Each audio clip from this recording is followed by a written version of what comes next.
Hi guys, if you're new here, my name is Anna and today I'm going to be talking about the excursion portion of the Australia-New Zealand New Year's Eve trip with EF Ultimate Break. Before you go anywhere, I just want to let you know that I have a discount code with EF Ultimate Break, and if this is your first trip with them, you can get $100 off any trip by booking through my link, which is in the description. Definitely check it out if you've never been on a trip before. You can get $100 off any of them. And since the price has risen with this one, definitely a good discount to have. So we were lucky enough to have 3 groups going at the same time during the Australia portion, and our tour guides all got together and figured out the same master list of TD editions, and these are in addition to the 4 EF excursions that they have. So in total, I think it was like 20 different options that we could choose from, which was insane. I never expected that many. Granted, this is a super long trip and there is time to fill. So in this video, I'm going to be talking about every single excursion that was offered and my thoughts. And since there were so many, I decided to make a whole separate video for them, or else my other review video would have been like an hour long. But if you're interested in that video and haven't watched it yet, I'll link it here and in the description. And in that video, I go over accommodations, packing, money, transportation, and random tips that I have. So if you want to learn about that, check out that video. But let's get started with this one. So I'm gonna go through all of the excursions in chronological order. The city walks I'm just going to mention and not talk about them because it's just a city walk. So I'm going to start off with the big excursions that are included on tour and you don't need to worry about booking. So we started with the Melbourne city walk, and then we had the city walk in Cairns as well. And then from Cairns you have the Sun Lover Great Barrier Reef cruise.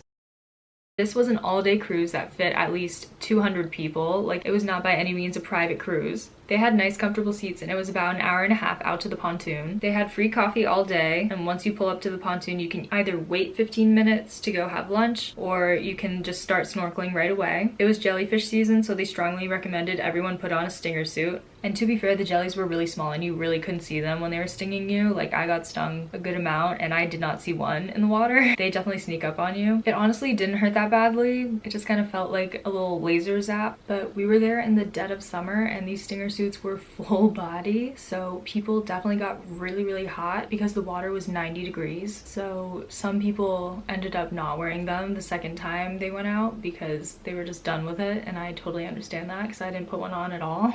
I had a suit that was like long sleeve and like a bikini at the bottom, and that was definitely the right move. So if you have something like that or a rash guard, just bring it, because I didn't care as much about my legs getting stung, but those stinger suits are not flattering whatsoever. So if you have another option, I'd bring it. But you have a 4-hour window to do whatever you want, snorkel as much as you want or tan. There was also a 2-hour window to get lunch. You had to be at the buffet within those 2 hours to eat. They had the main deck where you get all of your gear, and then they had an upper deck as well with like bean bags and a few loungers for tanning, and there was also a water slide off that level. There was a viewing window beneath the boat where you could see some fish, and they also had multiple activities that you could do for no added cost. I personally didn't do any of them. They had a glass bottom boat ride, a semi-submersible tour, some extras that you could pay for. One was what they called a Seawalker helmet dive. They also had a scuba dive and a scenic helicopter ride. A few people did do the Seawalker helmet thing and the helicopter rides. I believe the helicopter was like $200 for 15 minutes, which is kind of crazy. But if you want some more information on what they offer, you can just look them up, Sun Lovers Cruises, and click More Reef, and they have a brochure that you can download. They also provided all the snorkels and goggles and fins, so you don't have to worry about having anything except for a towel and sunscreen, because they don't provide towels, so you need to bring one. A lot of us just brought one from the hotel. We just used their pool towels and then dropped them in the bin when we got back. Also, bring Dramamine if you need it, because we're on a boat all day. You also should bring a dry change of clothes because you don't want to sit in your suit after you're all wet, and we have 1.5 hour ride back. So I spent about 1.5 hours just snorkeling and swimming around because I thought this was the only time we were going to snorkel, but honestly this reef was not life-changing and I was kind of disappointed. This specific location that they go to sees tourists every single day, and that's definitely reflected in the reef. A lot of it was was bleached out, which was really disappointing, and a lot of the wildlife, I feel like, is gone because this boat pulls up every single day and they know they're gonna get a lot of people swimming around, so they just don't come to this reef anymore. Like, there were definitely fish, but the coral wasn't vibrant and there weren't as many fish as there were at other reefs that we went to, and also there were no turtles or any big animal like that. If you book the EF optional for the Whitsundays tour, then you'll see a much better reef and understand what I mean. So overall, I'm gonna give the Great Barrier Reef excursion a 3 out of 5. I was honestly ready for this to be a life-changing excursion for me, and it just was not.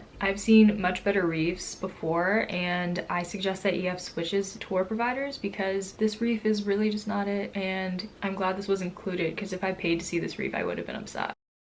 So the next excursion should have been Mossman Gorge and Daintree Rainforest, but unfortunately it was flooded, and we were lucky to get into Cairns anyway because a week before we landed, the entire airport had been underwater, so we were just lucky to get there in the first place. So instead of that, I'm just gonna give you a rundown of our rainy day schedule. We went to a butterfly sanctuary in Kuranda and then also had time to get lunch there before going to an Aboriginal community center, and we got a talk there and did a Q&A, and then they also did some performances for us and threw some spears, and then we all got to try our hand at throwing a boomerang, and I did not do it very well. You also had the option at the community center to pay, I think it was like $20 to hold a koala and get a picture with it, so that was pretty cool. Then from there we went to Crystal Cascades, which was like a swimming hole but a river, and honestly I wish I kind of just skipped this whole day and stayed at the hotel and took a nap because this was after our hot air balloon sunrise ride and I was very tired. Crystal Cascades pretty much just looked like any other East Coast river. Like, there was really nothing special about it. Definitely not a must-see by any means. I do get that our tour directors did the best with the time and the budget that they had, so I'm not putting any of the blame on them by any means, but if I had known beforehand that it was canceled, like for some reason I just didn't know until we were on the bus, but if I'd known I probably would have stayed back. It was kind of a waste of a day.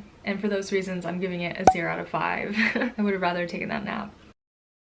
So from there, the next big thing that we saw was the Magnetic Islands tour, and this was honestly really cool. I would not skip out on this, but a lot of people ended up doing so. After the bus ride from Cairns, you chuck your stuff in the hotel super fast and then get back on the bus to catch the ferry there. A lot of people ended up staying back just because they knew this would just be a hot hike/walk, and if they weren't into that, then they didn't come. But personally, I really wanted to go, and the views were worth it, and we saw wild koalas as well, which was really cool. The ferry ride itself is super short. It's only like 20 minutes, and then you hop on a bus and it takes you to the trailhead. It was really hot when we went. We went in like the dead of summer, so think Florida in August, and that's what it felt like. Our tour director said he frequently sees koalas on these walks. He said he's only not seen koalas a handful of times, and it's pretty much a guarantee at this point. And his record for seeing koalas in one day was 13. We only saw 3, so that's a lot of koalas. Even though seeing them in their natural habitat was really cool, I would have enjoyed the walk just from the scenery alone. There were tons of bays, which I was not expecting. Like, all the bays were super beautiful, and I wish we had had more time to explore those instead of doing this walk. We hiked up to a World War II site and got on top of that, and you could pretty much see the whole island from there. It was really cool. The only downside besides the heat was that there were flies everywhere. They were Cairns flies, and luckily they didn't bite, but they were still super annoying. And I guess skipping if hikes aren't your thing or you just don't want to be sweaty and hot, but I definitely think that you should go on this hike if you can because the views were spectacular. So overall, I'm gonna give it a 5 out of 5. It was a nice little hike, but I would have killed to be able to swim in those bays because they don't have jellyfish. So the next thing was the Sydney City Walk, followed by the Queenstown City Walk.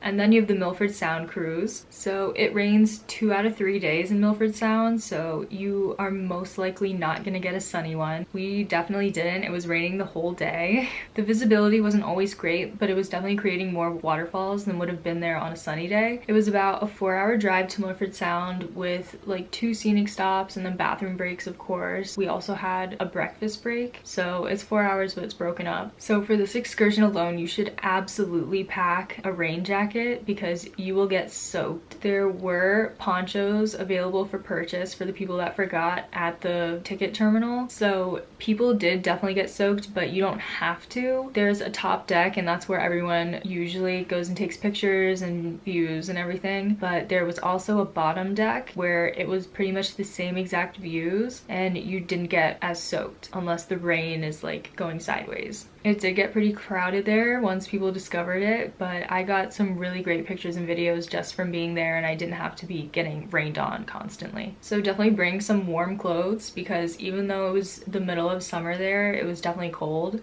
So pack a rain jacket and warm clothes just for Milford Sound. I'm gonna give this excursion a 10 out of 5 because the Milford Sound is just like no other place on this planet. It was amazing to see and it's definitely a highlight of this trip in general.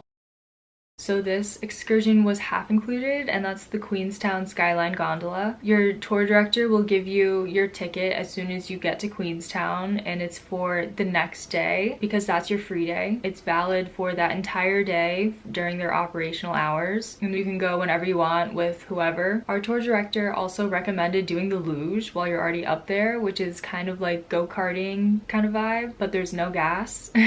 It's just brake. So once you get to the bottom ticket terminal, you can buy tickets for the luge. I think it was only $10 US for 2 luge rides, so it was pretty affordable and honestly really worth it. Everyone I went with bought those tickets, and then we went up to the top and saw the skyline and then made our way to the luge and got to do 2 runs. You can try to record yourself going down, but it's honestly really hard to drive with only one hand. So my friend just stuck her phone in her fanny pack and tried to balance it that way, but it was honestly really hard to record. But a tip is if you're planning to go on the luge, which you should be, definitely buy your ticket at the bottom because they hike the prices up at the top. Get your ticket before you go up. I will say definitely don't skip this. The views of Queenstown are unbeatable and it was the most scenic stop that we had the entire tour. So definitely go up and get those views because it's beautiful up there. Okay, I'm tired of talking. So 5 out of 5 for the views and 10 out of 10 for the luge because we could not stop laughing the entire time. It was really fun. Okay, so the next included excursion was the Polynesian spa in Rotorua. This was an interesting experience. It was basically just hot springs, like a bunch of hot springs, and it was right next to sulfur pits in Rotorua, so kind of stank. It really depends on which season you're going in because it was like 85 degrees when we went and some of the tubs were in direct sunlight, so you're getting into an 100-degree pool when it's super hot out and you're in the sun. Like, it was just not enjoyable for me and I was already so tired, so I lasted probably like 15 minutes before I went back to the hotel. The good thing about it is that you can spend as much or as little time as you want there. Some of the baths had like special benefits, like one was for skin and I think that was it. They're all supposed to be healing or something. I'm not really sure. So I'm gonna give this a 2 out of 5 for the middle of summer, but in the winter it would probably be a 5 out of 5. I don't know, I was just kind of over it and didn't need more heat at that point. So for the Maori village, I chose to skip out on this because I was just so tired from the night before. So I'll be talking about other people's experience in this excursion. It's a 3-hour thing, so it's not short, but that's also including a big feast that you get. And this was pretty much the only included thing that I skipped, so I think I did pretty well. So everyone who went, so they had a huge buffet of food for dinner, and before that they did like a canoe presentation and then showed them a cave with some glowworms in it, and then did like a traditional dance before sending them to dinner. What my group didn't expect from this was that it was going to be like a giant dinner of like 300 people, including the 50 people from my group, so that was definitely unexpected. But everyone who went like had a good time and you get a big free dinner out of it, so why not? I'll give it a 4 out of 5 based on what everyone told me, but I honestly, my rating means nothing because I wasn't there. So the last included excursion was the Waiheke Island wine and olive oil vineyard tours. So a few people did skip out on this because it was our last day and it was an early morning thing and people were just exhausted by then, so totally get it. But I will say definitely try to go because this was one of the highlights of the trip for me. Like, we had such a good time. So if you're feeling sick or drained, like really try to rally and make it for this because I would have been so upset if I missed it. So my tour guide had us get up kind of extra early to walk down to the ferry terminal, which was like a 20-minute walk, and then we had time to go get breakfast wherever we wanted. It was like a 30-minute ferry from Auckland to Waiheke Island, so not bad. After you get off the ferry, you meet with your bus driver, and I'm telling you right now, this is probably going to be the best bus driver you have of the tour, and this is the perfect excursion to have him on, because this is just one of the times where you need to have a fun bus experience. So our driver was Michael, and we were super lucky to get him, and he let us play whatever music we wanted, and like we put a playlist on and just had a really good time in between stops. We started at an olive oil vineyard while the other group was at one of the wineries, and we just got to taste 4 different olive oils with bread after learning about the olives in the vineyard and everything. They put out a few like different things to eat, like they had olives obviously, and then they had some honey that was really good to try. All of the olive oils and everything that we ate or tried was for sale, so you could buy whatever you wanted. And then after that we went to our first winery. We went to Stony Ridge Winery, and because some people had skipped out, we had extra glasses that we could drink, which was great. We tried a rosé, a red, and a white there, and she would also like quiz us a little bit and give an extra glass to whoever got the question right, so that was fun of her. We took some pictures there because the ivy covered building was really beautiful, so tip. Then we stopped in town to get lunch before going to our second winery, which was Mud Brick Winery. This was also a super pretty winery, and we took pictures on the rooftop patio. Unlike the other winery, they did not give out extra drinks, which was kind of sad, but we tried 2 whites and a red here. All the wine here and at the other winery was also for sale if you wanted to buy some wine, and some people did, and then we would pass bottles around the bus, so Michael was super chill with that too, which was very fun. I will say though, on the ferry home, there is a no open container rule, so just try to be stealthy with it if you continue to drink on the ferry. So for this excursion, definitely giving it like a 20 out of 5. This was a super highlight of the tour, and I feel like I'm saying everything's a highlight, but there are definitely like multiple highlights of the tour. I wish we could have stayed longer, and the island was really pretty, and it was a great way to just wrap up the tour with everybody just getting wine drunk, so that was really fun. So now we moved on to the EF optional excursion section. So the excursions that EF offers are the marine biologist upgrade, the surfing lesson, the penguin parade on Phillip's Island, and the Whitsunday Island tour. So the Phillip's Island Penguin Parade. This was an afternoon excursion, and we did it a few hours after Melbourne City Walk, so it was all on the same day. It was about an hour-and-a-half drive. Before we went to the actual Penguin Parade center, we stopped at this beautiful lookout, and honestly, like, just having time at that lookout was worth the price of the whole Penguin Parade for me. It was amazing, and it was super windy and cold, so definitely pack a pair of pants and a warm jacket for this excursion. Even in the summer, it wasn't that warm. So we had time at that viewpoint to see the ocean and wild birds. There were a ton of seagulls, there were some geese, and then there were some penguins that were nesting. And then we went to the Penguin Center and we had dinner there. Our tour guide mentioned before we went that it is pretty expensive to get dinner at this place because they're the only option, and they know that. So if you want something cheaper, you can go to the supermarket beforehand and buy something really quick, but most of us just opted to have dinner there because it was easier. So dinner was not included, and it was about $20 US for just fish and chips, and at least the food was good, but it was definitely overpriced. So the Penguin Parade itself is at sunset, and depending what time of year it is, that changes the time obviously. So we were there in the summer and it was around like 9, so it was pretty late. The VIP spot that EF books for us is definitely worth it, but you couldn't see from everywhere. So another big thing to note is that they do not allow any kind of photography here. They claim that the blue light hurts the penguins' eyes and also scares them and makes them go back to the ocean when they should be going home to their nests and stuff. So they will tell you to put your phone away if they see you with your phone. But if you turn your phone on night shift and have a yellow light versus blue screen, and you turn your flash off, you should be okay to sneak a few photos or videos once the penguins start waddling down the boardwalk. But when you're just sitting there, you probably won't get good pictures anyway, so I just not try until you go down the boardwalk and they all waddle home. But just make sure your flash is off, because that would definitely be a trigger for them. And another tip is if you get up earlier than everybody else, you'll have a better view of them walking down the boardwalk when they go home. So definitely don't think that you have to sit at the VIP section the whole time, because once they start venturing off, you'll get much better and close-up views of them. So overall, I'm gonna give this excursion a 5 out of 5 just because of the super scenic viewpoint we got to see that I wasn't expecting. We saw the little penguins go home and it was really cute. So I would definitely book this if you're an animal lover. The second EF optional is the marine biologist upgrade. I thought that this was gonna be more than it was, and honestly, I'm telling you right now, I wouldn't book it. We started our marine biologist tour immediately after docking at the reef. We got in the water with him and he took us out of the boundary, and that's like really the only special thing that you get. He told us maybe 3 facts the entire time and like kind of pointed out some stuff, and that was it. Like, I expected a lot more than what he gave us. He picked up a jellyfish and let us all hold it, and I feel like that was the most that he did the entire time. I don't know, I just feel like it could have been more informational. Even the special area was basically, it looked the exact same as the boundary that everybody else gets, so even paying more didn't get you to see like anything special, so really not worth it in my eyes. I'm giving this excursion a 2 out of 5. It just really wasn't worth it, and all I wrote in my notes was nor.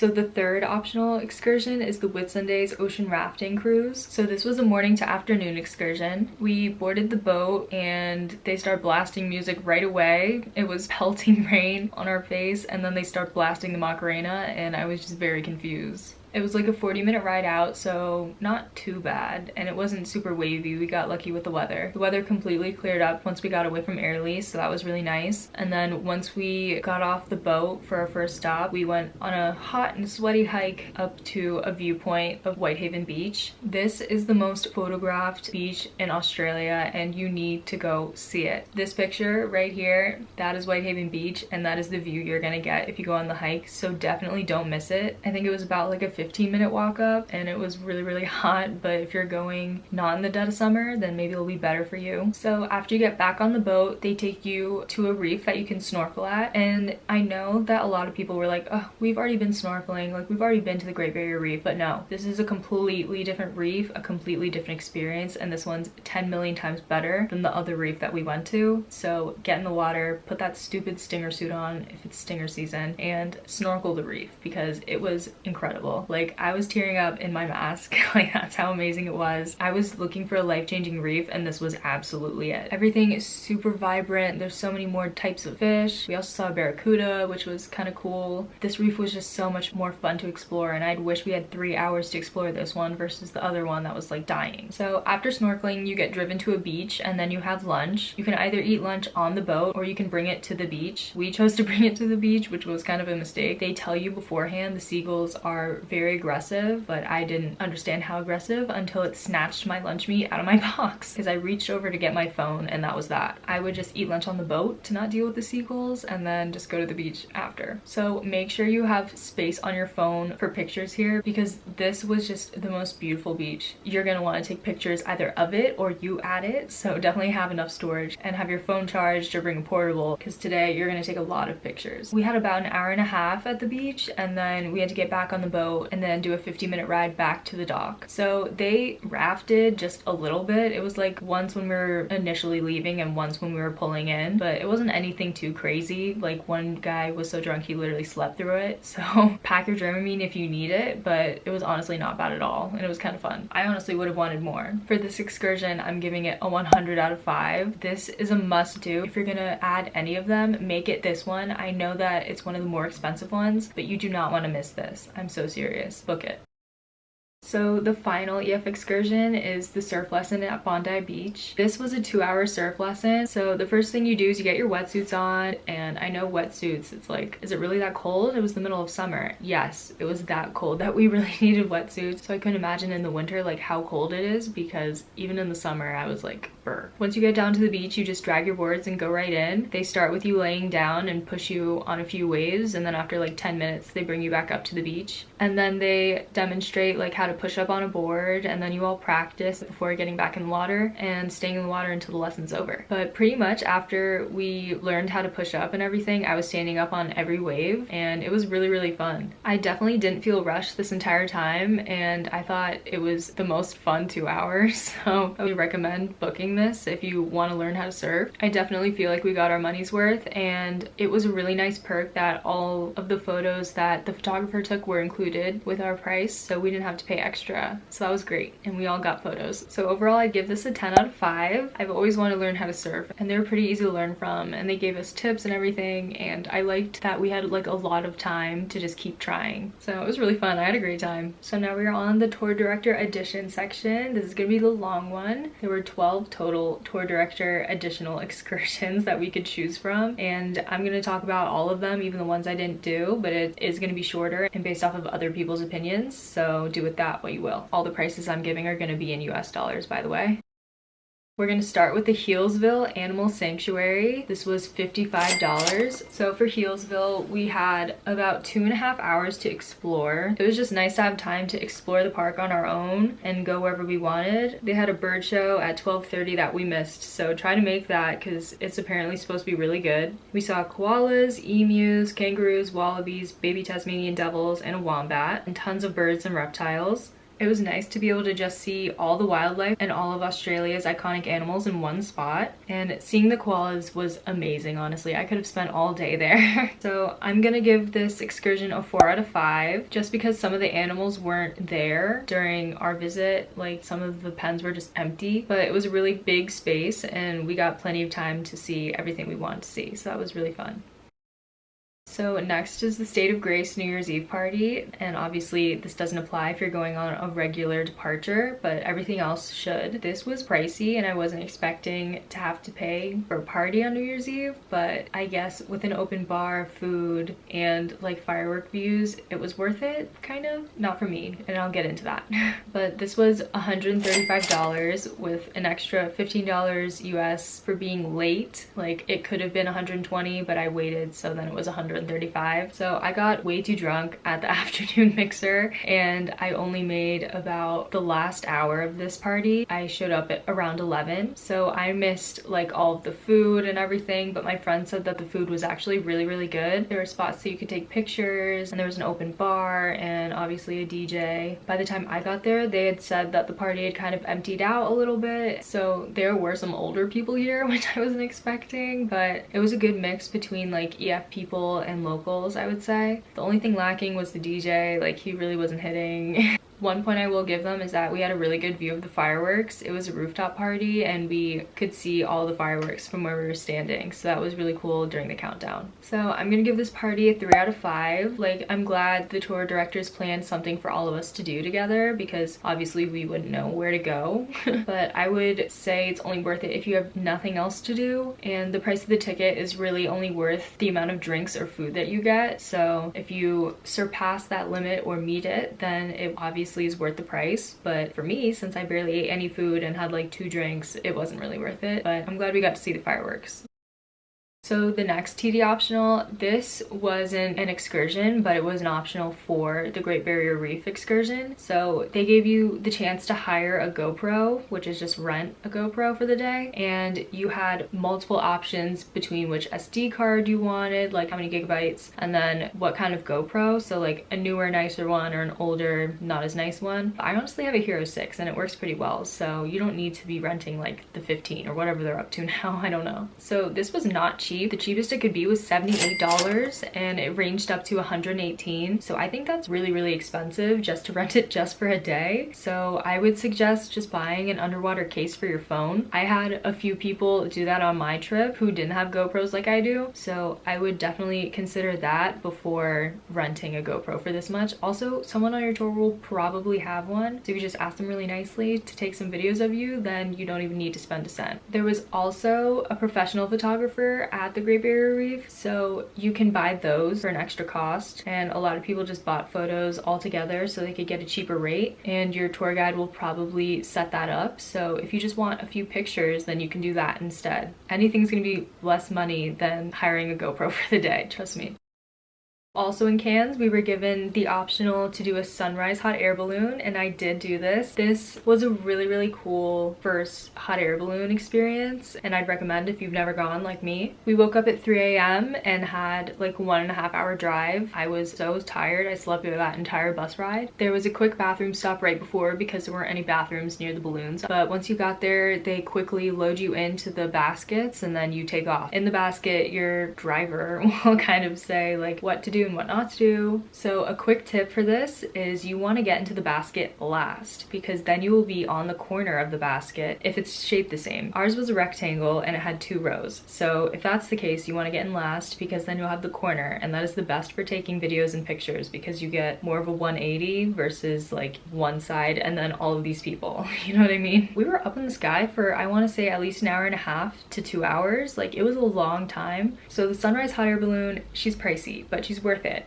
It was $295 US. You know, for a bucket list check, I thought it was worth it. And for it being sunrise and in Australia, like, I thought all of these factors made it worth it. I'd also just never gotten the opportunity to go, so I was like, here it is, why not take it? There wasn't really anything to see below you. It was just the sunrise, and then you were kind of just going over farmland. There were points where we saw like wallabies or kangaroos beneath us, and they were just hopping along, and that was cool. But if you've already done this, I would skip it. But if you've never been able to do it, then I'd try to go. Also, the place we did it gets 320 days of sunshine a year. You're pretty much guaranteed to get good weather and a beautiful sunrise. After you land, they bring you inside the balloon before it collapses, and they take pictures of you really quick. And then after you help pack up the balloon, and then they give you a nice breakfast, and they bring out mimosas. You can have orange juice or champagne straight if you would prefer, but they also had like little pastries and waffles with honey. All of their food that they had were pretty good. So I'm gonna give this excursion a 4 out of 5 just because it was a great first experience, but Cairns is not super scenic, so going in different places I think will be even crazier. But again, you should go because there's a good chance you'll get a beautiful sunrise and see some roos and wallabies hopping beneath you. So the next TD optional was free, but it was just a hike.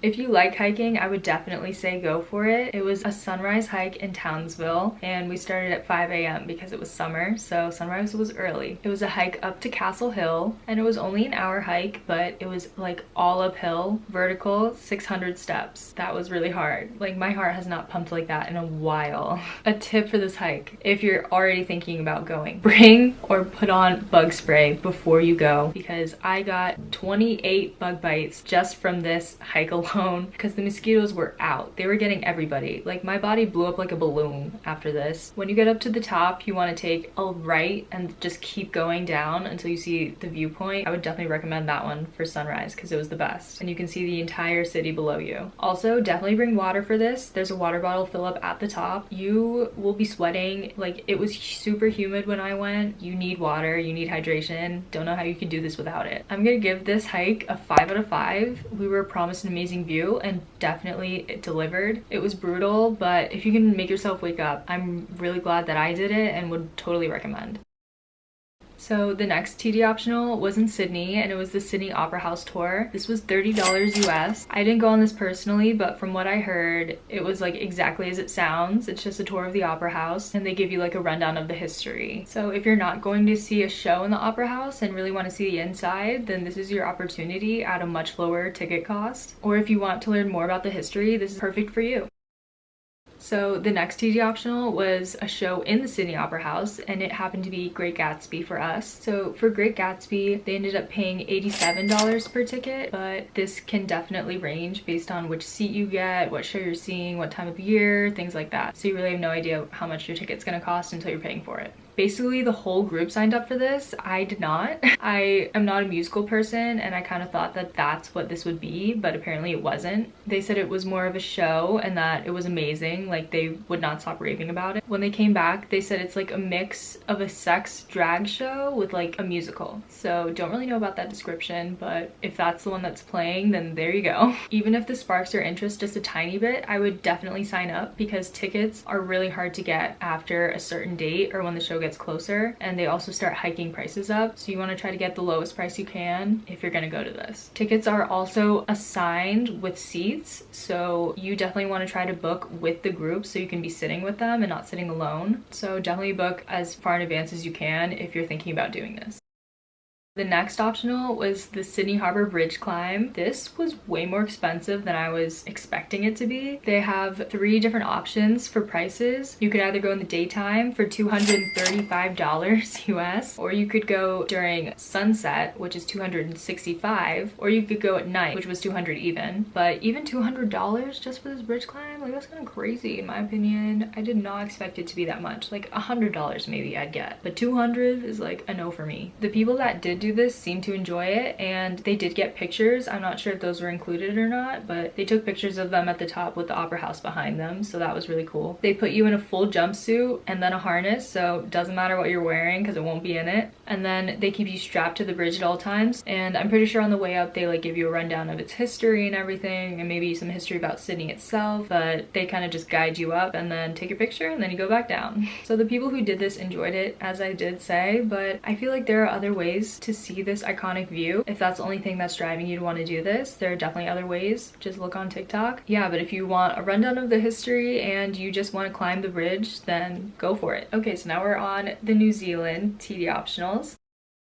So the first one was the ice bar experience. If you've never been to an ice bar, this is your first opportunity, and it was a pretty cheap one. They provided long coats, gloves, and boots if you needed, and they also had cute polar bear hats and like other hats that you could rent for $2. So they had a standard 1-drink package for $25, and I got the upgraded version of that. I got the 2-drink package for $28, so it was just $3 difference for a whole nother drink, so why not? They also had a mocktail version of that. If you don't drink alcohol, then it was $22 for 1 drink and $25 for 2. And then they also had an upgraded elixir version of this package with just premium alcohol, I think, and just more types of alcohol in your drink. And 1 drink of the premium alcohol was $28, with 2 drinks being $35. You could also, of course, buy more drinks or shots or whatever while you're in the ice bar if you have your drink limit and then want more. But we're only there for an hour, so you won't have that much time to drink. They had ice luges that you can pour shots down if you buy a shot. And one was a gun and one was a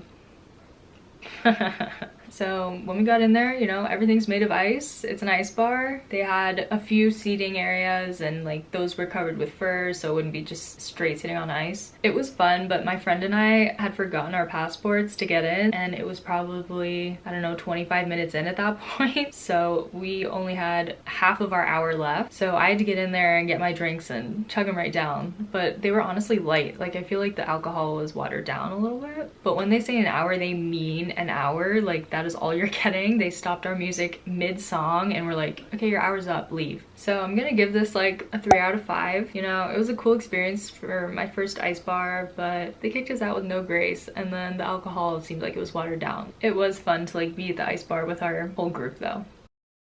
Okay, so the next TD optional was a jet shotover boat, and I will put a video of what this looks like because it can be confusing. So I didn't do this because I've already done it before in Mexico, but a good amount of people did book this. In my experience, they just drive fast and then hold up a hand signal telling you when to brace, and then they turn and like whip the boat around and do a 360. So $100 for that seemed kind of steep. This was $100, and that is a big reason why I didn't do it. If it was like 50 or under, maybe I would have considered it, but this seemed like a really steep price for me, and it was probably like a maximum of a 30-minute ride. These don't last that long, so $100 for like 30 minutes or less seems kind of crazy. They do bring you through like a canyon, I think, so that would have been really pretty. It honestly seemed really expensive to me, but a good amount of people signed up and they thought it was fun, so it's really dealer's choice on that.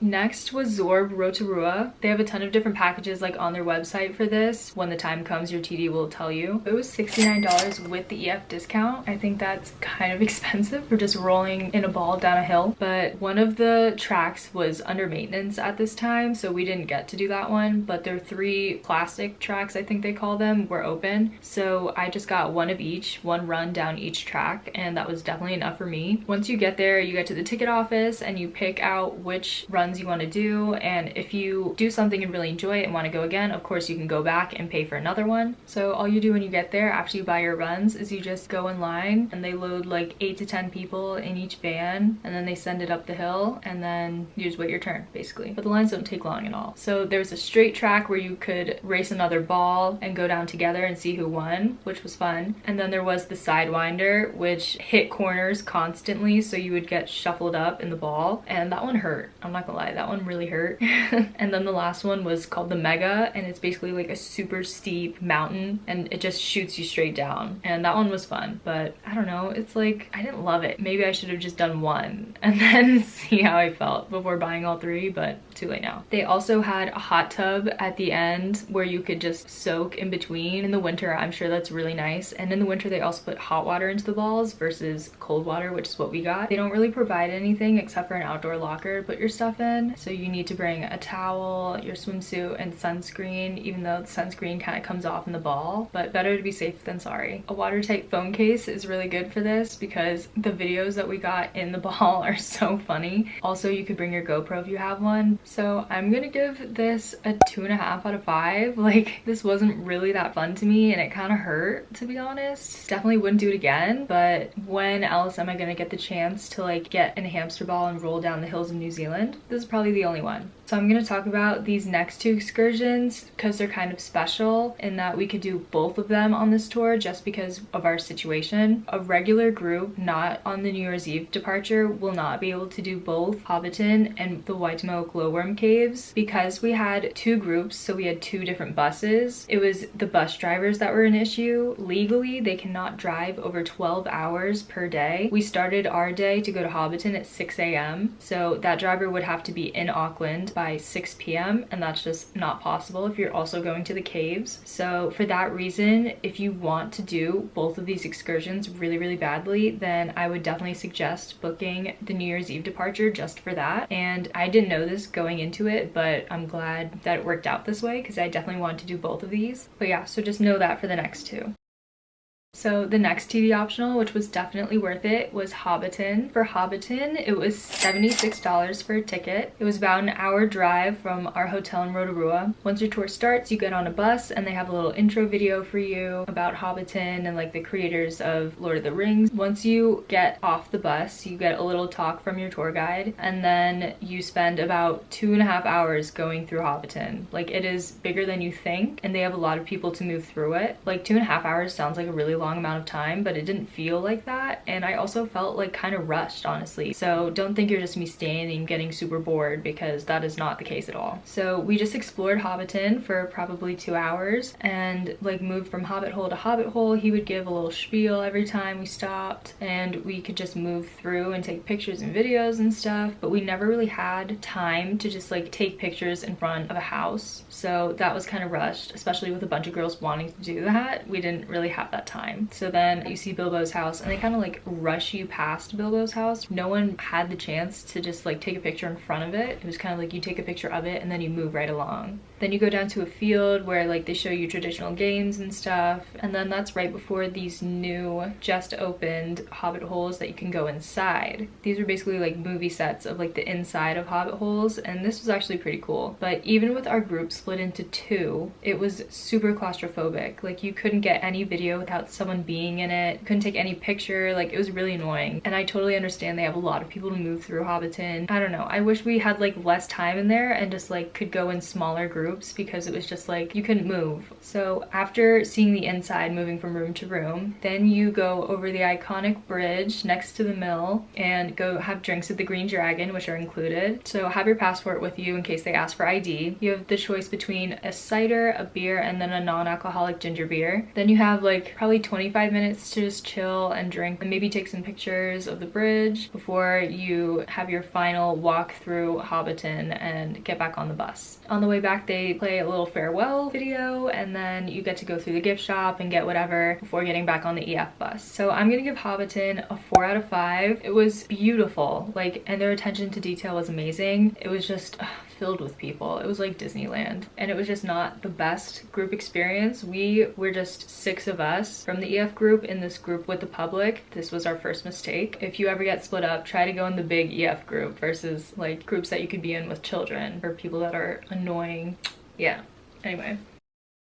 So this is the last tour director additional excursion. We've made it almost. The Waitomo glowworm caves, there were two options. You could do black water rafting, which is what I did, which was $115 US, or you could do a cave boat / walking tour, which was $100. So it's not a huge difference between price, so that's not really going to change your opinion, but it's basically, do you want to get wet and be freezing to see the glowworms, or do you want to be dry? I would have chosen this one if I had had this previous experience to go off of, because it was just not fun. I'll get into it. For the boat tour, I heard that they were also unsatisfied. I'm not quite sure why, but they said they saw the glowworms for more than 2 minutes, which is how long we saw them. So for that reason alone, I would have preferred the boat tour. They also got to stay dry and didn't get all smelly. So I'm only seeing pros over there.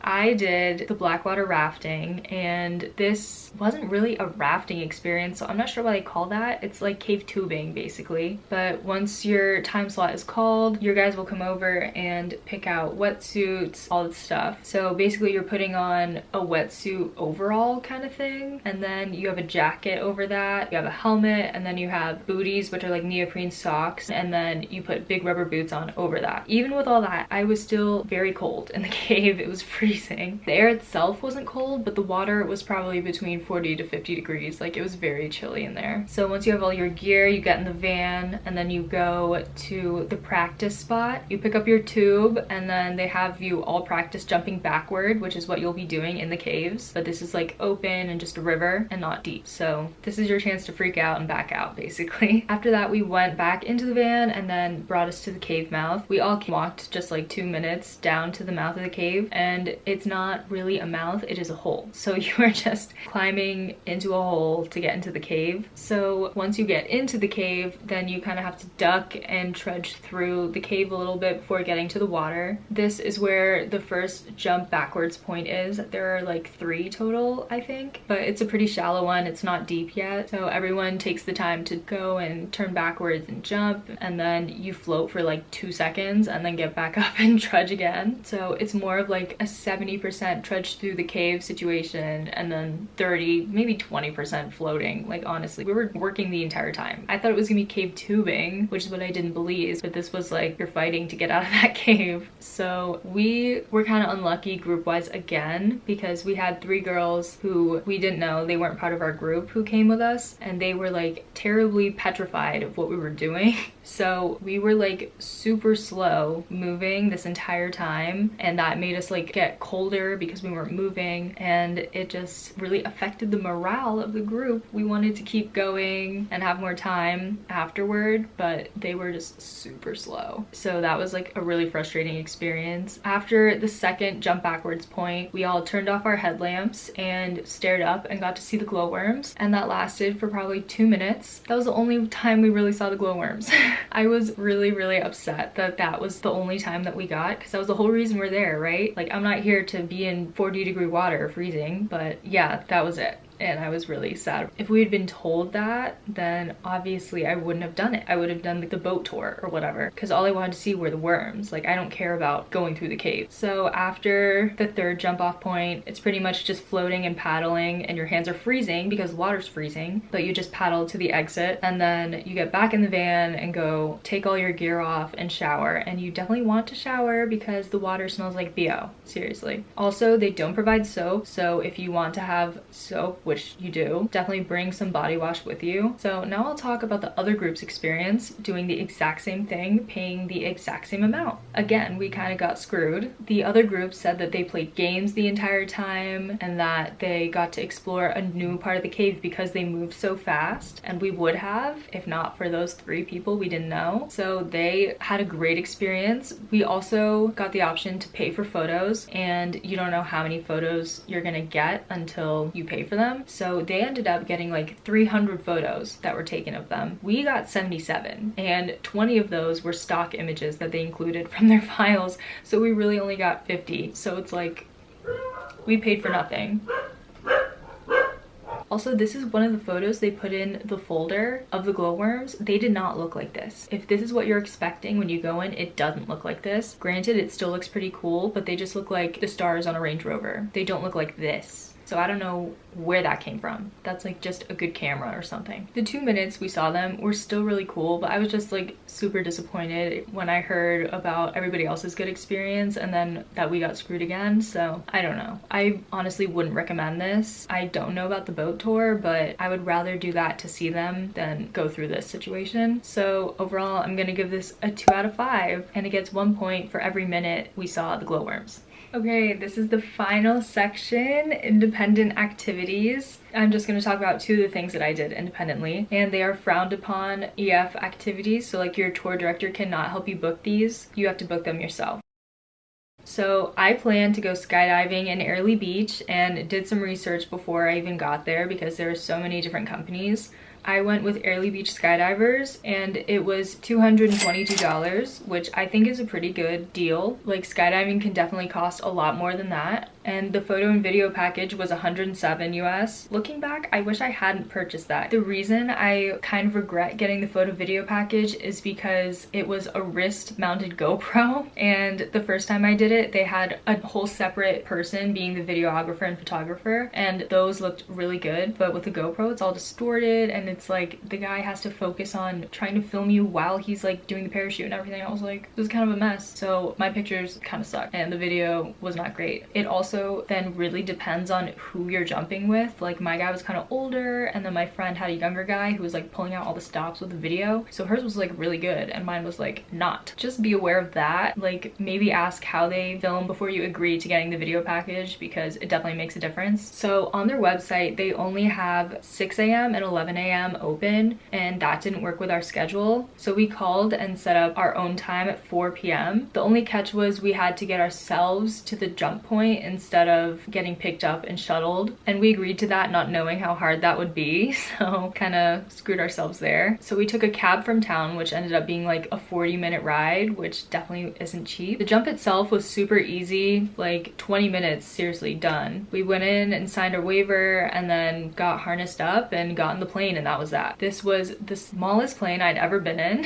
It was the 4 of us just sitting on the ground, and then the pilot, like it was this big. I was like, how's this thing flying? So our jump instructor, I don't know what they're called, our skydiver guy, like kind of went over with us what they were gonna do when we were jumping and when we landed, and then kind of went over it again in the plane and put our goggles on, and then we went. I went first and the jump was really good. Like he knew what he was doing. We did a 30-second free fall because it was 14,000 feet. Once the parachute was out, he let me steer a little bit. We did a couple big turns and then landed on the beach, which is one of the reasons that I picked this company, because they were the only ones that really did that in Airlie, so I really wanted to go with them. Then we hopped back in the van and went back to the jump point. So the problem was getting a ride back. We couldn't call a cab because they don't accept American numbers. Then they offered us a ride back to Proserpine, and we were like, oh, that's like halfway back to town, the cab fare will be less, so sure, why not, thanks. Then they dropped us at a gas station and we tried to like call a cab from there, but it didn't really work. And then we were gonna try to catch a bus. After like 45 minutes of fumbling around, we saw a cab pull into the gas station. So then we sprinted back and like begged this man for a ride back to town. So it was kind of a mess, like dealing without the shuttle. So if you can fit in one of their scheduled times, definitely try to do that. But the jump itself was great and definitely recommend them for that. Getting to see the Whitsundays was kind of iconic, and I just thought it was a really good place to do it.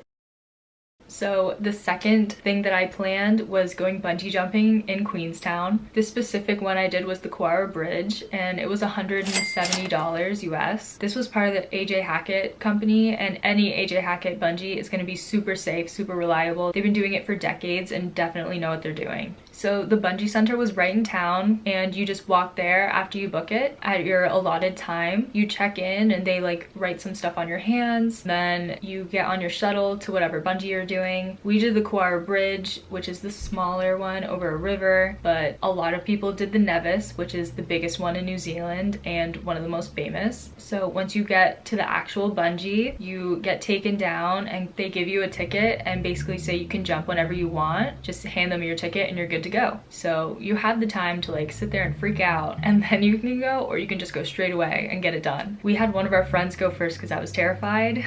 So a big pro about this bungee in particular is that you can go tandem. So I went tandem with my friend, and that made me less nervous. I don't know if I could have done it on my own. We got there at 10 a.m. and ended up taking the 12:30 shuttle back. So it didn't take that long, and it can take less time if you want to go right away and like not wait for anybody. So if you have other things planned that day, you can totally fit them in. But basically, once you're ready, you get up to the bridge, give them your ticket, and they harness you up. Once you make your way through the line, they wrap your legs in towels and put the line through so it doesn't like chafe your legs. Once your legs are wrapped, you're the next one to go. So you have to penguin waddle over to the edge of the platform. It was one of the most terrifying sights ever, and it's not even the big one. But at the edge, they have you like wave at their camera, and then they count down from 5, and then you fall. As I said, at the bottom, a raft comes to you once you stop swinging and spinning, and you have to grab a pole that one of the people are holding on the raft to get in, and then they just push you over to the staircase, and you just walk back up to the viewing platform, and then you're done. As soon as you get your jump over with, you can go straight to the iPads and watch your video. You can look at your pictures and video before deciding to purchase them, which I think is really nice. We decided to purchase our video since we were splitting it, and it was only like $17 US at that point. I think it was like 34 altogether. I thought that was totally worth it. Like, this is my first time bungee jumping, and maybe last, so that's pretty cheap for any kind of media that you're gonna get from them. I'm pretty sure the photo and video package was $70 New Zealand. So after you're done, you just take whatever shuttle out. We got back to town and could do whatever else we wanted with the day. So overall recommendations, if you're doing the Australia and New Zealand trip, I would definitely recommend that you go bungee jumping in New Zealand if that's your kind of thing, because it is the country it was invented in. The bridge jump that I did was the first bungee jump to ever be invented, so I thought that was pretty cool. And it depends how hard you want to go and how much you want to spend. Like, the bigger jumps are more money.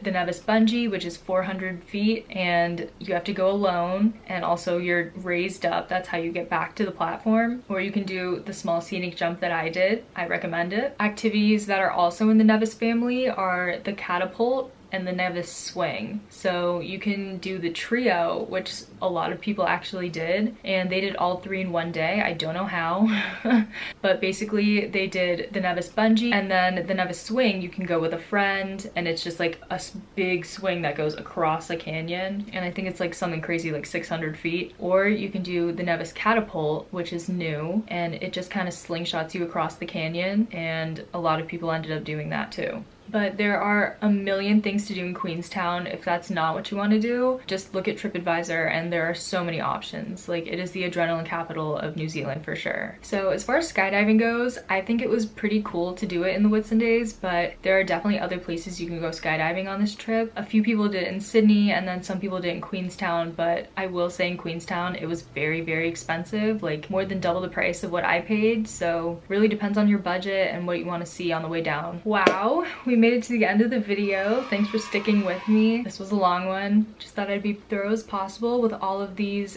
different excursion types and give you a little of what to expect. Definitely try to get a lot of sleep before this trip because you won't get any on it. If you have any questions about this trip, feel free to comment them down below, or you can send them to me on Instagram at Anna Richter. They can be questions about excursions or just about this trip in general or any of the other trips I've been on, and I'll be happy to answer any questions that you have. But if you are going on this trip, have an amazing time. It was my favorite trip out of all of them. Also, just a little side note, if you are going on this trip and you get the tour director Justin or Allison or Jarvis, they're all fantastic. But Justin was my tour director, and I could not say enough good things about the man. He is a fantastic tour director, definitely the best I've ever had, and he just really cares about his groups and knows the answer to practically anything. So if you get him, you're lucky. Tell him Anna says hi.